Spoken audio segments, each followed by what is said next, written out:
أعوذ بالله من الشيطان الرجيم بسم الله الرحمن الرحيم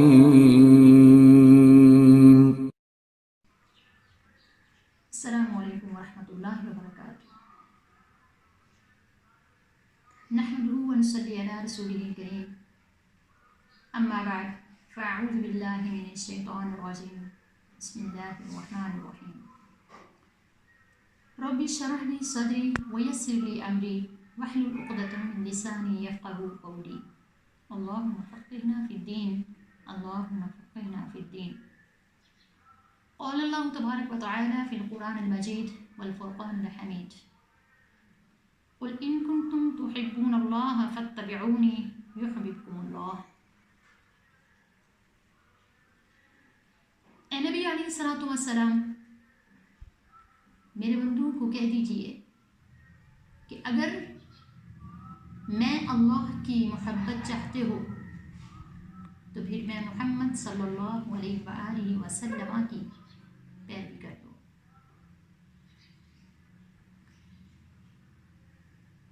لوگوں نے اللہ پاک کی محبت کو پا لینے کے لیے بہت سے طریقے اختیار کر لیے۔ اس جستجو میں کوئی تو آبادیوں کو چھوڑ کر ویرانیوں میں جا کر بسیرا کر کے بیٹھ گئے، اور کوئی قبرستانوں میں جا کر چلہ کشی کرنے لگ گئے، اور کوئی سمندر کے کناروں پہ جا کر پناہ گزین ہو گئے، اور کوئی پہاڑوں کی تاریک غاروں میں جا کر چھپ کر بیٹھ گئے۔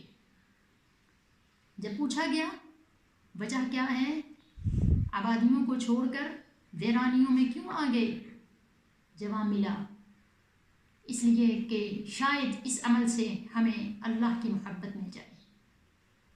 اللہ پاک کہتے ہیں میں نے کب کہا تھا کہ پہاڑوں میں جا کر پناہ گزین ہو جاؤ، میں نے کب کہا تھا کہ اپنے گھروں کو، اپنے رشتہ داروں کو اور اپنے شہر اور آبادیوں کو چھوڑ کر چلے جاؤ۔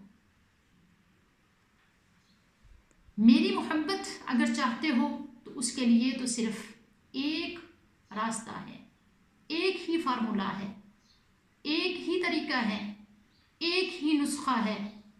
اگر اس پہ عمل کر لو گے تو میں رب العالمین کی محبت تمہیں مل جائے گی۔ اور وہ فارمولہ اور نسخہ کیا ہے؟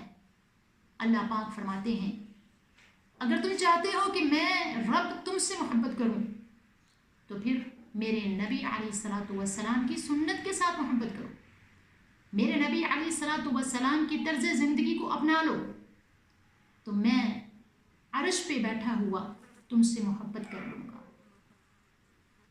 میرے نبی علیہ الصلوۃ والسلام نے جیسے راتیں گزاری اور دن گزارے، اپنی زندگی کے 63 سالہ زندگی میں جو نمونہ تمہیں دے کر گئے ہیں اس کو اپنا لو گے تو میں تم سے محبت کرنے لگ جاؤں گا۔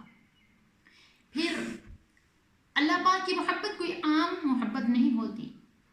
جس بندے کے ساتھ اللہ پاک محبت کرتے ہیں تو اللہ پاک ایسے ہی فرشتوں کی ایک مجلس لگا لیتے ہیں اور فرشتوں سے کہتے ہیں فلاں بندہ یا فلاں میری بندی، اس سے میں محبت کرتا ہوں، لہٰذا آپ بھی اس بندے کے ساتھ محبت کرو۔ پھر اس کی محبت آسمان میں بھی ہوتی ہے اور زمین میں بھی اللہ پاک بندوں کے دلوں میں اس بندے کی محبت ڈال دیتے ہیں۔ سبحان اللہ۔ اور ایسے ہی ایک روایت میں ہے، حضرت ادریس الخولانی بیان کرتے ہیں کہ میں نے حضرت معاذ بن جبل رضی اللہ تعالی عنہ سے کہا کہ مجھے آپ سے اللہ کی رضا کے لیے محبت ہے۔ وہ کہنے لگے کیا واقعی ہی اللہ کی رضا کے لیے محبت ہے؟ وہ کہتے ہاں، کسی قسم کا کوئی لالچ اور حرص نہیں ہے، صرف اور صرف اللہ کی محبت، اللہ کی رضا کے لیے جو ہے نا وہ تم سے محبت ہے۔ تو وہ کہنے لگے پھر خوش ہو جاؤ، تمہارے لیے خوشخبری ہے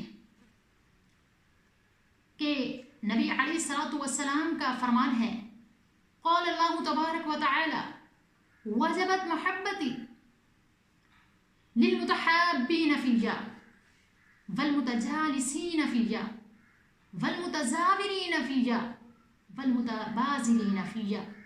نبی علیہ الصلوۃ والسلام کا فرمان ہے کہ اللہ پاک کا فرمان ہے کہ میری محبت ان لوگوں کے لیے واجب ہو جاتی ہے جو آپس میں محبت کرتے ہیں، جو آپس میں مل کر بیٹھتے ہیں، اور پھر جو ایک دوسرے کی ملاقات کے لیے سفر کرتے ہیں، زیارت کے لیے جاتے ہیں، اور پھر ایک دوسرے کے لیے خرچ کرتے ہیں۔ جب ملنے کے لیے جاتے ہیں، ملاقات کے لیے جاتے ہیں، تو پھر کوئی تحفے تحائف لے کے جاتے ہیں۔ اللہ پاک کو یہ عمل بہت پسند ہے۔ یہ چار کام جو کرتا ہے تو پھر اللہ کی محبت جو ہے وہ اس پر واجب ہو جاتی ہے۔ اور یہ کتنا آسان سا عمل ہے جس سے ہمیں اللہ پاک کی محبت نصیب ہو سکتی ہے کہ ہم ایک دوسرے کے ساتھ محبت کریں، اللہ ہم سے محبت کرے۔ ہم ایک دوسرے کو تحائف دیں، اللہ پاک ہم سے محبت کریں۔ ہم ایک دوسرے کی ملاقات کے لیے چلیں، اللہ پاک ہم سے محبت کرے۔ بظاہر یہ عمل تو بہت ہی چھوٹا سا ہے، لیکن اجر کے لحاظ سے بہت بڑا ہے۔ جس کو اللہ کی محبت مل جائے، اور اس بندے کو کی قسمت کا کیا کہنا، اس کو دنیا کی کسی چیز کی ضرورت نہیں رہ جاتی۔ جس کو اللہ کی محبت مل جائے اس بندے کے لیے پھر دنیا میں بھی کامیابی ہے اور آخرت میں بھی کامیابی ہے۔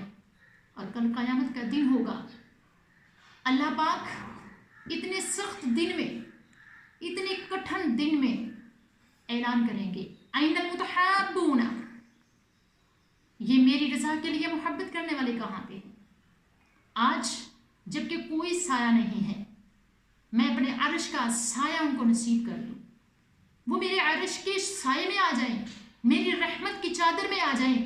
دنیا میں میری رضا کے لیے محبت کرتے تھے، میرے بندوں سے محبت کرتے تھے۔ اللہ پاک کو یہ عمل بہت ہی پسند ہے۔ اپنی مخلوق کے ساتھ مخلوق کا محبت کرنا، اللہ پاک کو یہ عمل بہت ہی پسند ہے۔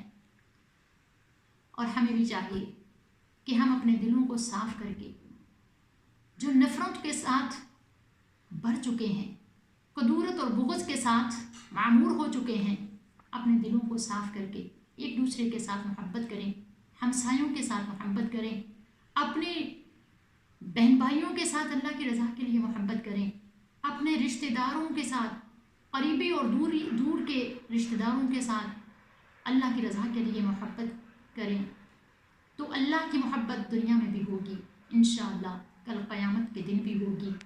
اللہ پاک سے دعا ہے کہ اللہ پاک ہمارے دلوں کو اپنی محبت کے ساتھ معمور کر دے، اور ہمارے دلوں کو ایک دوسرے کے لیے صاف کر دے۔ وآخر دعوانا ان الحمد للہ رب العالمین۔ سبحان ربک رب العزة عما یصفون وسلام علی المرسلین، الحمد للہ رب العالمین۔